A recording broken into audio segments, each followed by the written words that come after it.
మంత్రి సీతక్క బీఆర్ఎస్ పార్టీపై తీవ్ర విమర్శలు గుప్పించారు. బీఆర్ఎస్ పార్టీ అబద్ధాల పునాదులపై నిలబెడుతోందని, అంగన్వాడీ టీచర్లకు మొబైల్స్ కొనుగోలు విషయంలో తమపై అవినీతి ఆరోపణలు చేస్తోందని ఆమె ఆరోపించారు.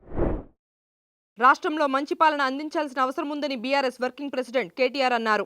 రానున్న ఎన్నికల్లో బీఆర్ఎస్ ప్రభుత్వమే అధికారంలోకి వస్తుందని ధీమా వ్యక్తం చేశారు. ప్రముఖ పుణ్యక్షేత్రం శ్రీశైలం దేవస్థానం వెబ్సైట్లో సాంకేతిక సమస్య తలెత్తింది.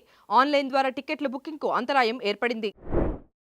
ప్రభుత్వ నియమాల ప్రకారం సింహాచలం శ్రీ వరాహలక్ష్మి నరసింహస్వామి చందనోత్సవం నిర్వహిస్తామని ఏపీ దేవాదాయ శాఖ మంత్రి ఆనం రామనారాయణ రెడ్డి స్పష్టం చేశారు.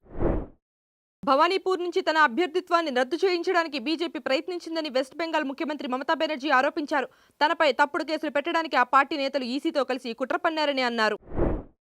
నియోజకవర్గాల పునర్విభజన అంశంపై అఖిలపక్షంతో చర్చించిన తర్వాతే పార్లమెంటు ప్రత్యేక సమావేశాలు నిర్వహించాలని కేంద్ర ప్రభుత్వాన్ని కాంగ్రెస్ పార్టీ డిమాండ్ చేసింది.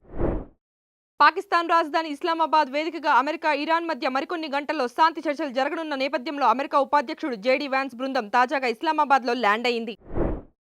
విజయ్ నటించిన చివరి చిత్రం జననాయకన్కు మరో ఎదురుదెబ్బ తగిలింది. విడుదల కాకముందే ఈ సినిమా పైరసీ సెట్లలో ప్రత్యక్షమైంది. పవన్ కళ్యాణ్ నటించిన ఉస్తాద్ భగత్ సింగ్ సినిమా ఓటీటీ విడుదల తేదీని ఫిక్స్ చేసుకుంది. ఏప్రిల్ 16 నుంచి ఈ సినిమా నెట్ఫ్లిక్స్ వేదికగా స్ట్రీమింగ్ కానుంది. ఐపీఎల్లో ఆడేందుకు తనకు ఎన్ఓసీ ఇవ్వనందున శ్రీలంక క్రికెట్పై కోర్టుకెక్కిన ఆ దేశ ఫాస్ట్ బౌలర్ నువాన్ తుషారా తాజాగా వెనక్కి తగ్గాడు. కేసును వాపస్ తీసుకోవడమే కాక బోర్డుకు క్షమాపణ కూడా చెప్పాడు. Please subscribe to the channel and download the Politicos app from the links in the description.